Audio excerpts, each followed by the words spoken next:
video berkelanjutan tentang pemanfaatan sampah. Anak-anak tahu sampah itu apa saja? Yang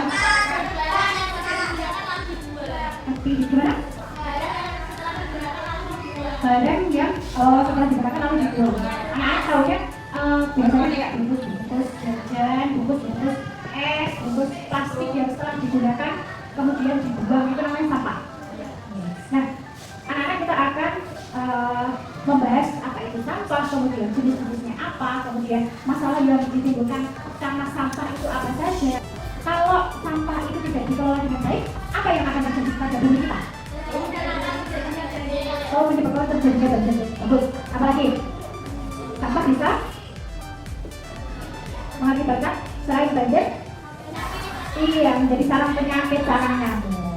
Pula ada terpenting, sampah bersih, alam lestari. Sampah bersih, alam lestari. Pula kan membandingkan kasus awal terlebih dahulu.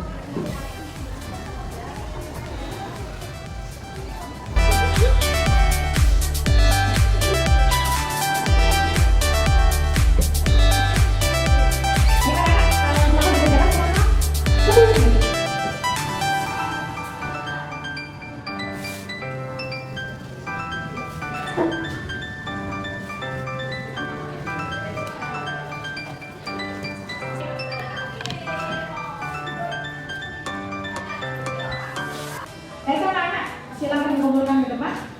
Baik, program B5 itu bertujuan untuk apa? Meningkatkan kesadaran siswa tentang hidup berkelanjutan dan mendorong mereka menerapkan gaya hidup sehat dan berkelanjutan untuk menjaga lingkungan sekolah dan sekitarnya. Nah, skema program ini adalah gaya hidup berkelanjutan. Tujuannya untuk apa? Untuk menjaga kelestarian lingkungan. Hal ini dapat dicapai dengan memiliki sikap yang sadar dalam menggunakan sumber daya alam.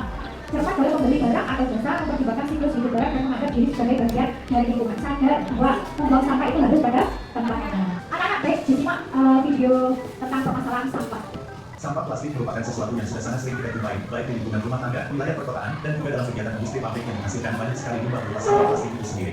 Banyaknya limbah dan ataupun juga sampah plastik yang muncul tersebut tentu saja memiliki dampak yang kurang baik untuk lingkungan dan juga kesehatan dari masyarakat itu sendiri. Oleh karena itu, hal tersebut diperlukan suatu manajemen pengelolaan terhadap limbah sampah plastik secara berkala dan intens. Hal ini guna untuk dapat mengurangi potensi dan ataupun juga dampak negatif yang mungkin dapat muncul dari penumpukan sampah plastik itu sendiri. Berikut ini beberapa dampak yang ditimbulkan dari sampah plastik.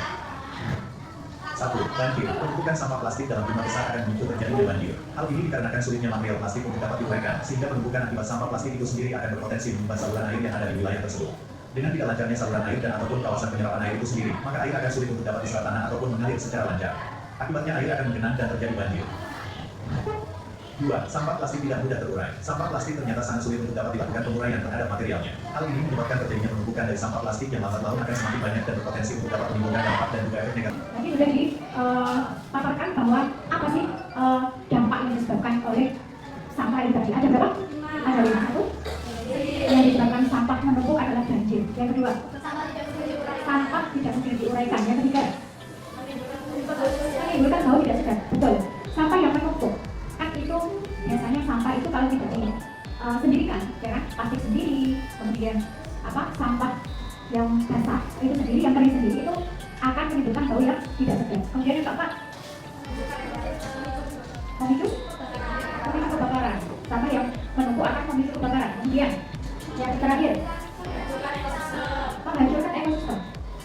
Oke, nah sekarang kita akan belajar tentang jenis-jenis sampah. Sampah itu ada jenisnya. Kira-kira jenisnya itu apa saja? Organik dan non-organik. Ada lagi? Ada. Nah, sampah organik itu apa sih? Sampah yang mudah terurai secara alami. Contohnya seperti sisa makanan, daun, dan bahan-bahan lainnya. Kalau daun itu kalau membusuk akan menjadi apa? Membusuk. Bisa menjadi pupuk. Mengurai bisa menjadi pupuk dan mengakibatkan tanah itu subur. Nah, misalnya anak-anak makan pisang, itu kan kulitnya itu sampah organik apa non organik? Organik. Itu sampahnya kulit pisang itu bisa terurai. Nah, sekarang sampah anorganik apa itu? Sampah yang sulit terurai seperti plastik, logam, kaca, dan kertas. Kertasnya buku anak-anak itu tidak bisa terurai. Apalagi plastik, ya. Di sini ada cara pengelolaan sampah. Disimak. Apa itu prinsip 4R? ada reduce, reuse, recycle, dan replace.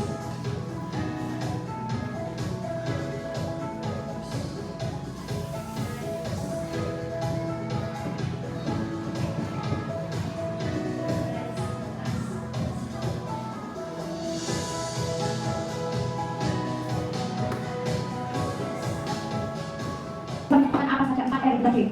Ada yang bisa? Apa saja 4 R? Oke. 4 R itu apa saja? Nah,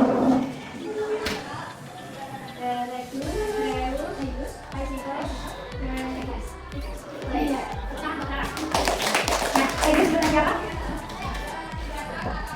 4R. Reduce itu apa? Reduce itu adalah mengurangi kebiasaan produksi sampah, misalnya penggunaan tas belanja ramah lingkungan. Nah, sekarang kan di market di mana seperti apa itu Indomaret, Alfamart, swalayan seperti itu kan menggunakan tas yang ramah lingkungan, ya kan? Yang bisa digunakan kembali, kan seperti itu. Ditawarkan menggunakan kantong ramah lingkungan atau biasanya tas belanja yang bisa digunakan kembali, bukan menggunakan tas plastik. Itu untuk mengurangi sampah. Kemudian ada reduce itu apa?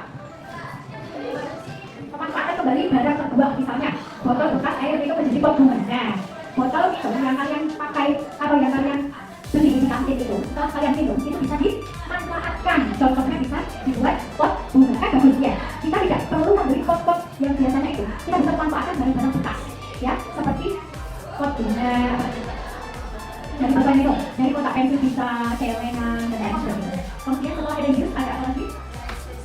Recycle. Apa itu recycle? Daur ulang. Apa itu daur ulang? Proses pengobatan akan produk bekas menjadi bahan atau produk baru untuk mengurangi penggunaan bahan baku baru, mengurangi konsumsi energi, mengurangi polusi udara dan polusi air, penimbunan sampah, mengurangi polusi sampah yang dibuang ke tempat pembuangan akhir. Seperti ya, memanfaatkan botol minum yang kalian pakai, kemudian kalian membeli misalnya minuman plastik kemasan gelas. Nah, itu juga bisa dimanfaatkan untuk hiasan, misalnya membuat bunga, membuat apa sih? Sedotan itu bisa dibuat untuk bunga juga atau bisa dibuat untuk kaligrafi misalnya dan lain sebagainya. Pentingnya daur ulang bagi lingkungan. Apa sih pentingnya untuk menggunakan barang-barang yang sudah terpakai untuk digunakan kembali? Mengurangi dan mencegah pembuangan akhir.